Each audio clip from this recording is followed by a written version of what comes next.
Hello. ऐसा है, तुम कल ही आओ, ठीक है? हम्म। तुम कल ही आओ, कल ही आओ। तुम चाहते क्या हो ये हमको बता दो ना। क्या? हम चाहते कुछ नहीं है, अब मैंने तुम सुनो, तुमको पहले चंदा वाले मैटर में माफ किया तो क्या? तुम प्रतापगढ़ की लौंडिया से बतला रहे थे। हम ठीक क्या है, सुनो पहले सुनो बात सुनो। सुनो, पहले पहले बात पहले सुनो। पहले मेरी पहले बात तुम सुनो। मेरी बात सुन लो। ठीक सुनो है, सुनो, नहीं तुमको मैं ठीक से काटूंगा, रह। मैं फोन काट काट दूंगा दोगे उसी तो का। कोई नाचने गाने ठीक है, का नहीं है। ठीक है ना? अगर ठीक है ना। आना अपने जितने बाप अच्छे थे तो क्यों अपने बाप को लेके आऊं। अपने बाप लेने तू भाई चंदा इज्जत के दो। पति को बुला पहले। ठीक है, बोल अपने उसके साथ बच्चे जो को है लेने। मनवा करके रखा ठीक है है, तू। बोलेगा। अपने बोलेगा बाप सबके साथ। तू बोलेगा अपने कि बाप सुनीता को के तो साथ लेकर और ना। चंदा के साथ तेरी तूने माँ का सेक्स कर चूत रखा भाई है। जो। राधे राधे, जय माता की। कैसे हैं आप सब? मैं अच्छी हूँ, आशा करती हूँ आप भी अच्छे होंगे, अपनी अपनी फैमिली के साथ खुश होंगे। बुरे लोग बुरा समय आपसे बहुत दूर रहे। मैं सानू गौर, जैसे कि आप लोगों को पता है कि मैं अपनी रियल लाइफ के लिए पोस्ट करती हूँ। और थैंक यू मेरे वीडियोस देखने के लिए, मुझे सपोर्ट करने के लिए। जो नेगेटिव बोलते हैं उनका भी धन्यवाद। मैं सिर्फ इतना ही कहना चाहूंगी कि अपनी स्टोरी के हिसाब से सबको जज मत करिए। हो सकता है आपके पार्टनर ने आपको चीट किया हो, पर इसका मतलब ये नहीं कि दुनिया के सारे आदमी और सारी औरतें ही गलत हो गई हैं। अगर आपके साथ चीटिंग हुई है तो आप उसके खिलाफ लड़िए।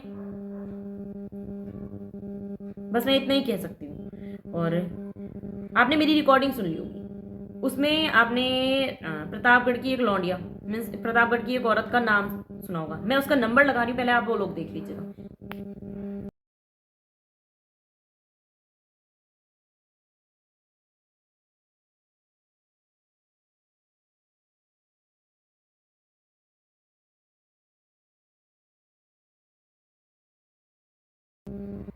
नंबर आपने देख लिया। पूरा नंबर मैं इसलिए नहीं दिखा सकती क्योंकि यूट्यूब की पॉलिसी होती है कि पूरा नंबर आप नहीं शो कर सकते हैं, एड्रेस नहीं शो कर सकते हैं। जो होंगे यूट्यूबर उनको पता होगा, तो मैं थोड़ा सा साइड के दो तीन हटा दिए। ठीक है, इनके दो बच्चे हैं, बड़ी बेटी है।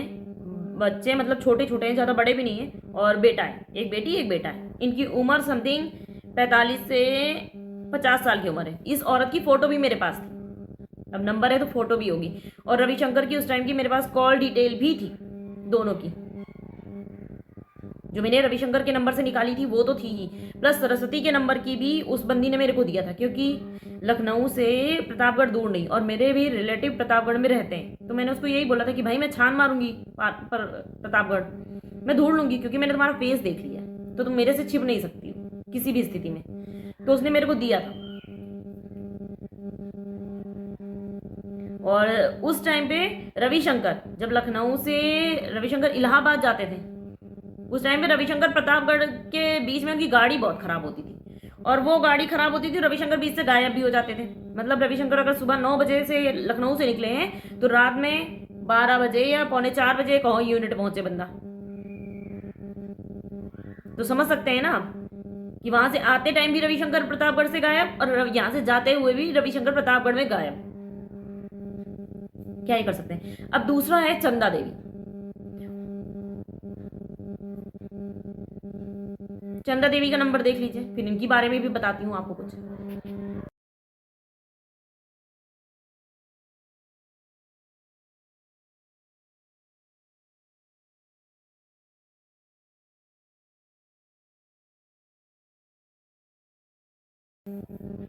नंबर आपने देख लिया, इनका भी सेम है। भाई नंबर मैं पूरा नहीं दिखा सकती, मेरी मजबूरी है कुछ, सोशल मीडिया की पॉलिसी की वजह से। इनके बेटे को, अब चंदा देवी के पति को और बेटे को सब कुछ पता है। मतलब गोवर्धन को भी सब कुछ पता है, शिव कुमार उनके बेटे को भी सब कुछ पता है, और गंगा नाम तो निकम्मे हैं, निठल्ले हैं। उनकी बीवी किसी के साथ सो रही है, उनको पता ही है। कुछ भी नहीं बोलता बंदा, क्या ही बोले। ये मर्द के नाम पे धब्बा होते हैं कि उनकी बीवी रह रही है दूसरे मर्द के साथ और वो कुछ बोल ही नहीं रहे। मेरे से भाई नहीं बर्दाश्त हो रहा, इसलिए मैं बोल रही हूँ। और शिव कुमार की रिकॉर्डिंग भी मेरे पास है, मेरी बात हुई थी उस बंदे से। और चंदा देवी से भी मेरी बात हुई थी। पता नहीं, ये इनको देवी नहीं लगानी चाहिए। इन जैसी औरतों को अपने नाम के पीछे रंडी टाइप का वर्ड लगाना चाहिए, ताकि दुनिया को पता चले कि ये दूसरे का पति खा करके बैठी है। मेरे पति की गलती है भाई। ये रमईपुर की लालगंज की है, जिनके लिए रविशंकर जाते हैं।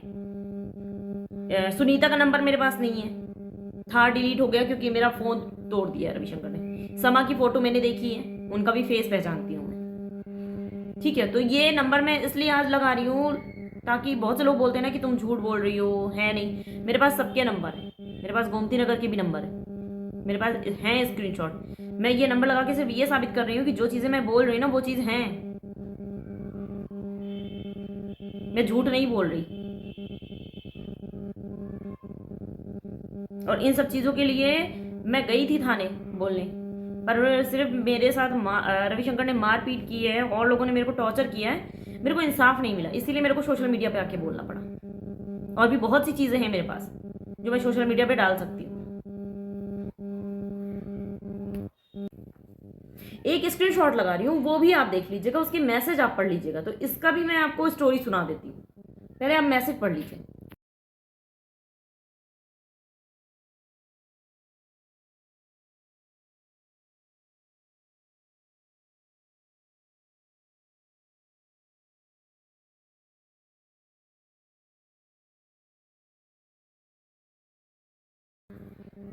मैसेज आपने पढ़ लिया, उसमें है कि भाई इतने दिन तक मैं नहीं गया। ये रविशंकर पर्वत खेड़ा में जब जाते हैं ना, तो जो रविशंकर की रखेले हैं, चंदा, सुनीता और समा, ये लालगंज के मतलब पर्वत खेड़ा के पास ही रविशंकर के घर के पास रहती हैं, और एक तो उसके घर ही में रहती है। तो रविशंकर नहीं गए थे। और जब मैंने यूनिट में कंप्लेन की थी ना रविशंकर की, जा करके खुद मार्च 2023 में खुद जा करके की थी। उसके बाद हमारी काउंसलिंग भी हुई थी, और 14 मार्च को मैं गई थी, और 25 या 26 मार्च को मेरे को फिर से दोबारा बुलाया गया था और काउंसलिंग कराई गई थी, और हमारा कॉम्प्रोमाइज़ कराया गया था उस टाइम पे। तो जो यूनिट पे कॉम्प्रोमाइज़ हुआ था वो तो हुआ ही था। रविशंकर ने वचन दिया था, वादा किया था कि मैं वहाँ पे कदम नहीं रखूँगा, उन औरतों के पास नहीं जाऊँगा। तो मैंने कहा ठीक है, अगर भाई इंसान बोल रहा है कि मैं उस जगह पे नहीं जाऊँगा, उन औरतों से दूर रहूँगा, तो मैंने भी अपना मुंह बंद कर लिया, नहीं बोला। एक औरत को क्या चाहिए अपना घर बसाने के लिए, कि भाई वो उन रखेलों से दूर रहे, गंदी औरतों से। मुझे लगा था कि शायद मेरा घर बच जाएगा।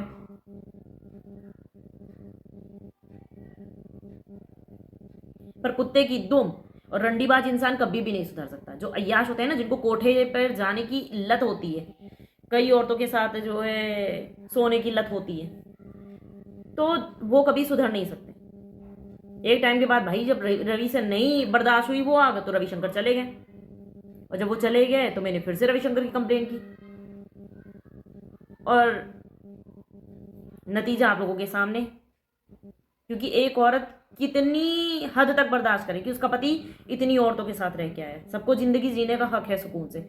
अगर किसी को ये लगता है, किसी आदमी या औरत को ये लगता है कि मेरे को 10 के साथ रहना है, मैं एक के साथ नहीं रह सकता। पहली बात तो 10 के साथ रहने वाला, 10 के साथ 20 के साथ रहने वाला या रहने वाली औरत किसी एक के साथ जिंदगी भर रह ही नहीं सकती। उसकी मतलब क्या ही मैं बोलूँ, आप समझ सकते होंगे वो चीज़, आदमी हो या औरत हो। अगर उसे 10-12 मतलब आदमी औरत चेंज करने की आदत है ना, वो एक के साथ सर्वाइव ही नहीं कर पाएगा कभी भी। तो ऐसे लोगों को शादी करनी ही नहीं चाहिए। और डाइवोर्स तो ऐसे लोगों का निश्चित है, चाहे 19 साल में हो, चाहे शादी के 6 महीने बाद हो, चाहे 15 दिन बाद हो। मेरी शादी में 19 साल बाद हो रहा है, क्योंकि मेरी सहन शक्ति अब सच में खत्म हो चुकी है। और रविशंकर को लगता है तुम इस बात को लेकर लड़ती हो, तो मेरे को क्या गर्व करना चाहिए कि मेरा पति का इतने लोगों के साथ अफेयर है। मेरे पति मर्द हैं, घर से भाग गए इतनी औरतों के लिए। मेरे को खुश होना चाहिए, मिठाई बांटूं, पार्टी करूं इस बात के लिए। जो लोग मेरे को बोल रहे हैं घरेलू मैटर है, तुमको सोशल मीडिया में नहीं बोलना चाहिए, तो मेरे को बताओ मैं क्या करूं। मैं सिर्फ उस बंदे से छुटकारा चाहती हूं बस, और कुछ नहीं। और जिसको नहीं रहना वो डाइवोर्स दे सकता है। मर्द मर्द करते हैं, डाइवोर्स दे सकते हैं।